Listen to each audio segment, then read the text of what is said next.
سلام بنات، مرحبا بكم عندي في قناة كراميلا اوفيسيال. اليوم ان شاء الله غادي نبارطاجي معاكم او غادي نتقاسم معاكم وصفة جد جد رائعة. هي كتعتبر عبارة عن سلطة او اون سالاد محبوبة الجماهير والكل كيحبها، وكنحتاجو بس مكونين اثنين اللي هما الملفوف او الكروم زائد حبة جزر او حبتين على حسب الكمية اللي غتعملي ديال الملفوف.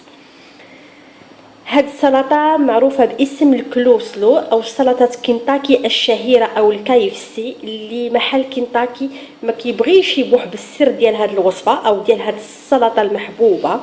الناس كلهم كيحبوها وخصوصا الاطفال الصغار والكبار. يمكن لك تاكليها هكذاك بوحدها او يمكن لك ترافقيها او تعمليها حشوه في الساندويتشات، كتجي جد رائعه. فنبداو على بركه الله. السر قلت في هذه الوصفه كله كيكون في الصلصه، في لاصوص المرافقه للملفوف والمرافقه للجزر. حنا عددنا قليل في الدار، غير انا والزوج اللي غادي ناكلوا هاد السلطه ديال الكلوسلو. ما غاديش نحتاج هاد الكرم كلها لانها بص الحجم ديالها كبيره بزاف، فانا غادي نقطعها على 2. غنحتاج بس النص او الربع على حسب الكميه. غنحتاج نص ملفوفه، نص ديال هاد الكروم، وغنستعمل جزره واحده. فانا غادي دابا غادي نقطع هاد الكرمه على 2 وغادي ننظفها ونشيل هاد الاوراق، هاد الاوراق الكبيره اللي عامله بحال هكذا غادي نرميها. حاشاكم غادي نرميها في الزبل وغادي ننظفها مزيان بالماء وغادي نضربها في الكبه. يستحسن انك تضربيها في الكبه باش تبقى شويه هذا يبقاو الحبات ديالها شويه غلاط. اما بالنسبه لحبه الجزر فغناخذ حبه الجزر غادي ننظفها مزيان وغادي نقشرها وغادي نضربها نحكها في المبشره اليدويه. الا عملتها في الكبه غتبقى ليا غليظه، ما غاديش تجي زوينه. فهنا غادي نضربها في المبشره ونرجع معكم. المهم اللي بغيت ننصحكم نقول لكم خاص الملفوف يكون غالب على الجزر، كميه الملفوف او الكروم تكون اكثر من الجزر. انا غادي ننظف وغادي نبشر باش ما نصدعكمش ونرجع معكم.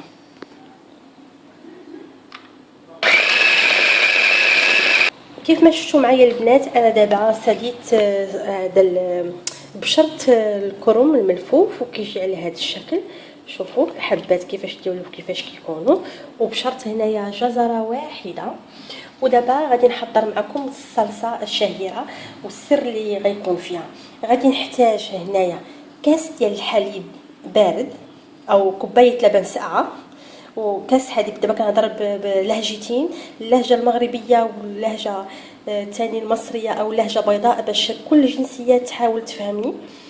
هنايا كاس الحليب بارد، غادي ندير شويه خل ابيض، غادي نحتاج ملعقتين كبار حتى 3 معالق كبار ديال المايونيز، غادي نحتاج 3 معالق سكر الشاي، السكر بحال هكذا سكر الشاي، وغنحتاج شويه فلفل اسود وشويه ديال الملح. انا دابا على بركه الله غادي نحضر معكم. دابا حيت بايد وحده كنصور نحط الخليط ونقول لكم. هنا كيف ما كتشوفوا معايا زدت الحليب وشويه ديال الخل، ملح، فلفل، 3 معالق ديال المايونيز والحليب حتى هو درت واحد الكاس ديال الحليب. وهنا غادي نقوم نخلط هاد المكونات كلها بالضرب اليدوي. غتخلطوا هاد المكونات حتى تتمازج مع بعض. نفس المشكل عندي التليفون بايدي والايد الثانيه كنخدم بها. وغادي نبدا نزود في الطبق، غادي نبدا نزود الكروم المبشور، ماشي الكميه كلها، الكميه اللي غنحتاجها، ونخلط.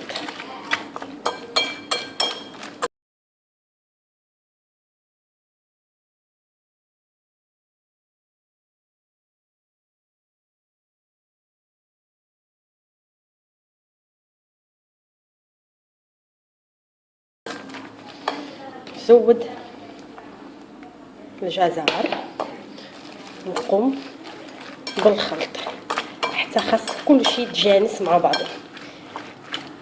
غنبقى نكمل هاد العمليه، نزود شويه ديال الملفوف ونخلط، بعد الجزر نكملو حتى هو ونخلط حتى كلشي ياخذ القوام المطلوب.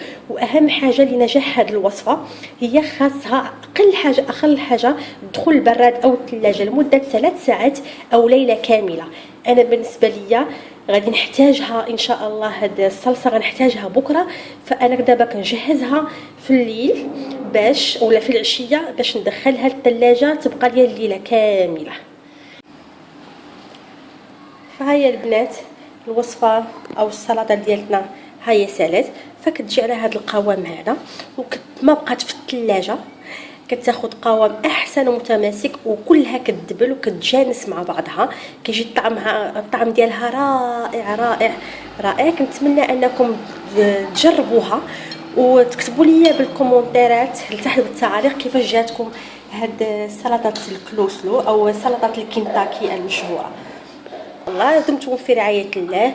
ولا عجبكم الفيديو ما تنساوش تشتركوا في قناة كراميلا وتضغطوا على الجرس باش يوصلكم كل جديد، وما تنساوش تخليوا لي لايك.